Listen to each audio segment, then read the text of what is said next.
नमस्कार प्यारे विद्यार्थियों, मैं भरत कोराना एक बार फिर से हाजिर हूँ हिंदी की कक्षा में। दोस्तों, पूर्व की भांति हम एक और वीडियो के साथ आपके सामने हाजिर हैं। पहले के वीडियो में हमने देखा था कि रासो साहित्य की विशेषता क्या है। आज हम पढ़ेंगे कि जैन साहित्य क्या है। पहली बात, रासो साहित्य का जो क्षेत्र प्रसार था वो राजस्थान था, और जैन साहित्य है इसकी जो उद्गम स्थल कह सकते हैं तो वो गुजरात है, इस बात का ध्यान रखिएगा। और नाथों का जो प्रभाव क्षेत्र हो जाएगा वो वापस पंजाब हो जाएगा, और पंजाब के अलावा राजस्थान भी हो जाएगा, इस बात का ध्यान रखिएगा। तो प्यारे दोस्तों, ये प्रश्न आपके आएंगे ही आएंगे, ये बात आप दिमाग से निकाल देना कि नहीं आएंगे, ये प्रश्न आएंगे और बहुत ही काम की चीज़ हैं। और ये मेरे खुद के पर्सनल नोट्स हैं जो मैं आपके साथ में साझा कर रहा हूँ, शेयर कर रहा हूँ। तो देखिए, जैन साहित्य का समय 8वीं से 13वीं सदी, इस बात का ध्यान रखिए। इसका जो टाइम पीरियड है वो है 8वीं से 13वीं सदी। ये कहाँ से पैदा हुआ, ये कहाँ पे जैन साहित्य वो ज़्यादातर लिखा गया, कहाँ से इसकी शुरुआत हुई, तो इसका क्षेत्र है काठियावाड़, गुजरात। आप काठियावाड़ याद नहीं भी रखेंगे तो भी चलेगा, इसको आप ये जरूर याद रखिएगा, गुजरात। इसका उद्गम स्थान कौन सा है? गुजरात। रासों का राजस्थान, और नाथों का, नाथ साहित्य का हो जाएगा पंजाब और राजस्थान। क्योंकि जलंधर नाथ जी हुए हैं, गोरखनाथ जी हुए हैं, चरपटनाथ जी हुए हैं, और जलंधर नाथ जी के ऊपर ही पंजाब में जालंधर शहर बसाया गया है। आदिकाल में चरचरी, फागु, रास, रासु, चरियु, जिसको चरित्र ग्रंथ कहा जाता है, ये प्रसिद्ध हुए। कौन कौन से? चरचरी, फागु। फागु एक शैली है, जिस प्रकार से डिंगल और पिंगल हुआ करती हैं उसी प्रकार से फागु भी क्या है? शैली है। रास, रासु, चरियु। चरियु का मतलब होता है चरित्र, यानी चरित्र से संबंधित। आदिकाल में सर्वाधिक प्रामाणिक रूप से जो साहित्य प्राप्त होता है वह है जैन साहित्य, अर्थात ये प्रामाणिक हैं तिथियों के विषय में भी, काल के विषय में भी।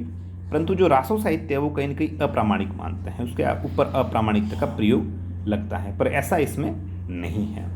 दूसरी बात कि आदिकाल के अंतर्गत मैं वापस बता रहा हूँ, जैन साहित्य, नाथ साहित्य और रासो साहित्य, तीनों चीज़ें मिलती है। आदिकाल का जो समय पीरियड है 1050 से 1375 विक्रमी संवत। आदिकाल में सर्वाधिक प्रामाणिक रूप से जो साहित्य मिलता है वो यही है, जैन साहित्य ही है। अब प्रमुख बिंदु सुनिए। जैन साहित्य मुख्य रूप से पद्य में लिखा हुआ है। किस में लिखा हुआ है? पद्य में। पद्य का मतलब कविता की तरह। गद्य तो केवल टिप्पणी के रूप में लिखा हुआ मिलता है, जिसे टब्बा कहा जाता है। प्रश्न आ सकता है 2 नंबर का वगैरह कि जैन साहित्य में गद्य रूप में मिली हुई रचनाओं को किस नाम से जाना जाता है? तो क्या बोलते हैं उसको? टब्बा। और ये मिलता भी है तो केवल टिप्पणी के रूप में, थोड़ा बहुत, पर तो प्रचुर मात्रा में है वो केवल और केवल पद्य है। जैन रचनाकारों ने कृष्ण और महाभारत से संबंधित रचनाओं को लिखा, जिसे जैसे हरिवंश पुराण। जैन जो रचनाकार थे उन्होंने कृष्ण और महाभारत को अपनी लेखनी का मुद्दा बनाया। जैसे स्वयंभू राम कथा से संबंधित हो गए, पुष्यदंत हुए, उन्होंने भी लिखा, और इसका उदाहरण है हरिवंश पुराण।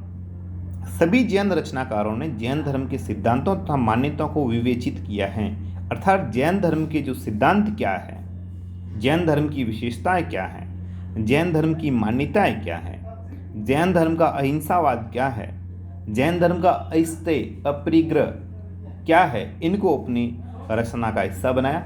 आपने देखा होगा वो 4 जो मुख्य रूप से थे, जो बिंदु थे, वो तो महावीर स्वामी जी ने तैयार किए थे, और 5वां जो ब्रह्मचर्य है वो पार्श्वनाथ जी ने जोड़ा था।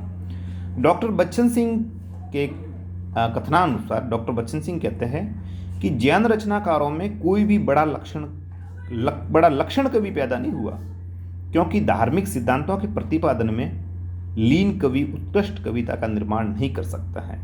जो धर्म को मान के चलता है फिर वो आडंबर नहीं करता है ना। लक्षण ग्रंथ का मतलब होता है जिसमें छंद, अलंकार, रीति, काव्य रूप, इनका विवेचन किया जाता है, इनका ध्यान रखा जाता है। तो वो चीज़ें जैन साहित्य में नहीं मिलती। वो ज़्यादातर कहाँ मिलेगी आपको? रीतिकाल में। और रीतिकाल में मिलने के कारण रीतिकाल को 3 भागों में बांटा है। पहला है रीतिबद्ध, रीति मुक्त और रीति सिद्ध। रीति सिद्ध में आ जाएंगे घनानंद जी, नहीं सॉरी, रीति सिद्ध में आ जाएंगे बिहारी जी, रीति मुक्त में आ जाएंगे बोधा ठाकुर आलम और घनानंद, और रीतिबद्ध में बहुत सारे जो कवि हैं, अर्थात जो आचार्य कोटि के कवि हुए। आचार्य रामचंद्र शुक्ल जी ने ऐसा कहा है। जिन राजवंशों ने जैनों को आश्रय दिया उनके नाम हैं, पहला है राष्ट्रकूट वंश दक्षिण भारत का, सोलंकी वंश और चालुक्य वंश। इन्होंने जैनों को आश्रय दिया। जैनों को आश्रय देने का मतलब है इनके दरबारों में जैन साहित्य है वो विशेष रूप से लिखा गया और विस्तृत रूप से मंजा गया, और बेहतरीन तरीके से यहाँ पे इनकी रचनाएं संकलित हुई हैं। वापस से कह देता हूँ, राष्ट्रकूट वंश में, सोलंकी वंश में और चालुक्य वंश में जैन साहित्य में चरित्र पर विशेष बल दिया गया, क्योंकि चरित्र है वो अर्जित किया जाता है। ये कोई जली भी नहीं है कि भाई कहीं मार्केट से आप ले आए 10 रुपये के, नहीं, चरित्र हैं वो अर्जित किया जाता है। और चरित्र का आधार है, साइकोलॉजी में कहा जाता है, चरित्र का आधार है वो आदतों के आधार पर निर्मित होता है। तो चरित्र के आधार पर बल दिया गया और इसको बल देने के कारण इसको ही चरित कहा गया। और आपने पढ़ा होगा स्टार्टिंग में कि चरित्र ग्रंथों को ही चरियु कहा गया। क्या कहा गया? चरियु। तो हमने प्रमुख रूप से जैन साहित्य हैं उसका हमने विवरण और विस्तार पूर्वक इसको पढ़ा है। ये अगर आप इतना ही लिख के आ जाएंगे तो भी आपके लिए काफ़ी हैं, और इतना अगर आपने समझ लिया है तो मैं आपसे वादा करता हूँ कि आपका प्रदर्शन है एग्ज़ाम में बहुत ही बढ़िया रहेगा। तो इस साहित्य के संबंधित जो ये टॉपिक है इसको आप जरूर पढ़िएगा। जैन साहित्य के संबंधित सामान्य परिचय था, फिर इसमें जो भी तीर्थंकर हुए और प्रमुख रूप से जो कवि हुए उसके बारे में बता देता हूँ कौन कौन से हुए। जैन साहित्य के जो प्रमुख रचनाकार हुए ये आपके लिए महत्वपूर्ण है। उसमें नाम आएगा एक तो स्वयंभू, पुष्यदंत, देवसेन, धनपाल। स्वयंभू ने लिखा था ऋतमराणी, पुष्यदंत ने लिखा था माँ कृष्ण काव्य के ऊपर, देवसेन, धनपाल, शालिभद्रशूरी, भरतेश्वर बाहुबली रास इन्होंने लिखा, हेमचंद्र।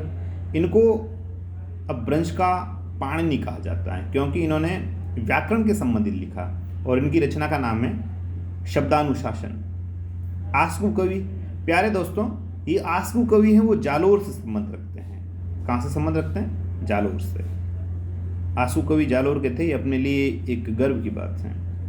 ठीक है। श्री धनसूरी, जोइंदू कवि और मेरुतुंग। मेरुतुंग के बारे में कहा जाता है कि इन्होंने प्रबंध चिंतामणि नाम का एक ग्रंथ लिखा था। तो ये प्रमुख रचनाकार है, एक बार वापस से देख लीजिएगा।